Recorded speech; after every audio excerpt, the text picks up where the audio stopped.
नमस्ते, मैं बीना किचन से बोल रही हूँ। आप लोगों को बीना किचन में हार्दिक स्वागत है। उम्मीद करती हूँ आप अच्छे होंगे और सुरक्षित। तो आज बात करते हैं जितिया के पर्व वाले दिन हमें क्या करना चाहिए और व्रत कैसे रखें।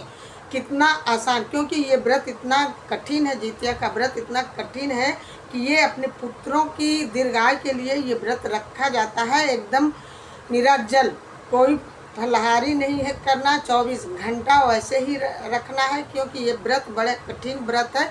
क्योंकि ये व्रत अपने पुत्रों के लिए रखा जाता है और बड़ा अच्छी तरह से, क्योंकि व्रत तो अपने पुत्र के लिए बहुत ही अच्छा, अब ये जीव के लिए ही रखा जाता है। तो इसलिए इस व्रत में हमें निराजल बिल्कुल ही रहना पड़ता है और सुबह उठ करके हमें नहा धो करके, क्योंकि पहले इसमें दातुन नहीं करना चाहिए, क्योंकि कोई खर नहीं तोड़ना चाहिए, अपने दांत से मंजन नहीं करना, अंगुली से ही ब्रश करना चाहिए, अंगुली से मुंह धो लेना चाहिए। क्योंकि ये इसमें मंजन भी नहीं करा जाता, क्योंकि कितने लोग ब्रश करते हैं लेकिन ब्रश नहीं किया जाता है, दातुन भी नहीं तोड़ा जाता है। वैसे ही अंगुली से मुँह से खुला करके ही रखा जाता है। और शाम के टाइम 6 बजे ही जितिया का व्रत गोठ बनाकर अरियार का पेड़ लगा करके गोठ बना करके ही रखा जाता है, नेनुआ के पत्ते पर और जितिया का धागा रख करके सोने और चांदी का जितिया होती है, क्योंकि जितने पुत्र होते हैं उतनी गांठें लगा करके जितिया का पत्ते नेनुआ के पत्ते पर रख करके अरियार के पेड़ के पीछे आगे रख, क्योंकि अरियार का पेड़ लगा करके सब बहनें इकट्ठे होकर के गोठ बना करके एक टोली बना करके पूजा किया जाता है।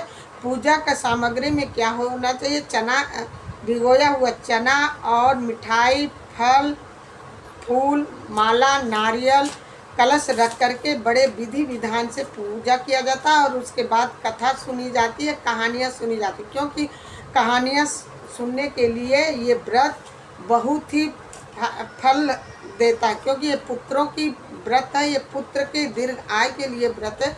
इसलिए ये व्रत हमें करना अति आवश्यक। बहनें पूछ रही क्या कि इस साल व्रत हम रख सकते हैं? हाँ जी, आप इस साल व्रत रख सकते हो, क्योंकि पुत्र हुआ है तो व्रत उठा सकते हो, कोई इसमें दोष नहीं है।